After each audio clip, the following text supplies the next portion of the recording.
Hey, what's up, folks? I am Eric. I am your guide to easy language programming and algorithmic trading. I decided to do this as a live tonight, so I may end up going back and making a more polished version that is not a live, but for right now, what we're going to cover is we're continuing the series of 50 functions in 5 minutes. Under 5 minutes, we'll have this done.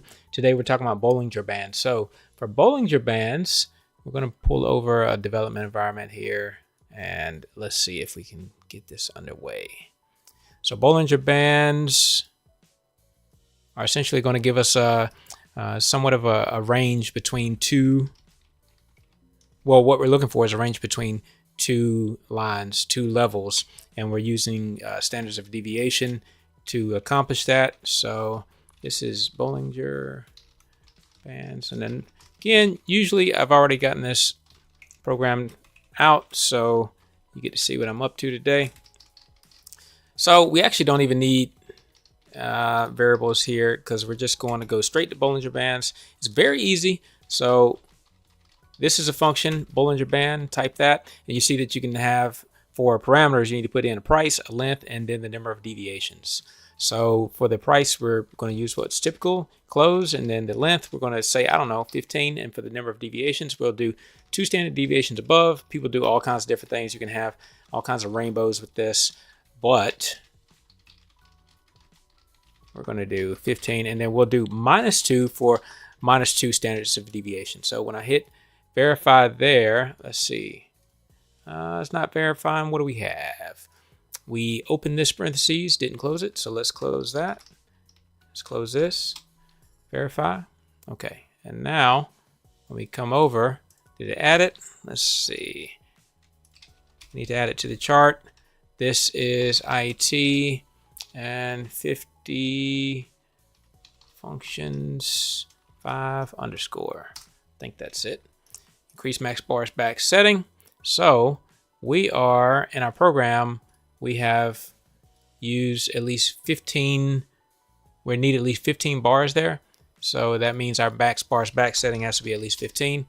FAT, that, status, customize, general, you see we're at 9. So we need at least 15, so we'll put it at 20, hit OK. And now you see our plots come up down here. We just want to drag those up to the top. And now we can double click on this bottom, I guess that's plot 2 because that's -2 standard deviations. And so we'll change the style from a histogram to a line, leave it as yellow. And then there is your Bollinger Band. There are your Bollinger Bands. So again, pretty simple, but what you want to do now, just to make sure that you do have a good understanding of what's going on, you can go to the help file, right click on Bollinger Band, go to definition of the function.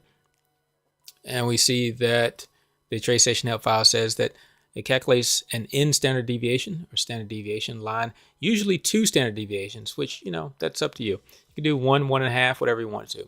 Above or below a center line simple moving average. And again, that center line is a simple moving average. All right, that's pretty much it. And again, you can use this to say if price is above plot 1, then you might want to short. So we'll say if the high is greater than plot 1, then plot 3,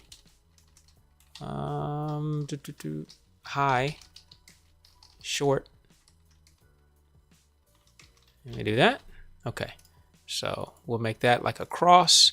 Plot 3 is a cross, make it a little bit larger. Don't connect them. Do that. All right, so this is where your high crosses over the top of the Bollinger Band line. I don't know. Is that a good place to take a short? You tell me. In the comments, if you have any questions, comments, concerns, by all means, leave them. Otherwise, I'm out, folks. As always, code confident, trade calm. I'm Eric. I'm out.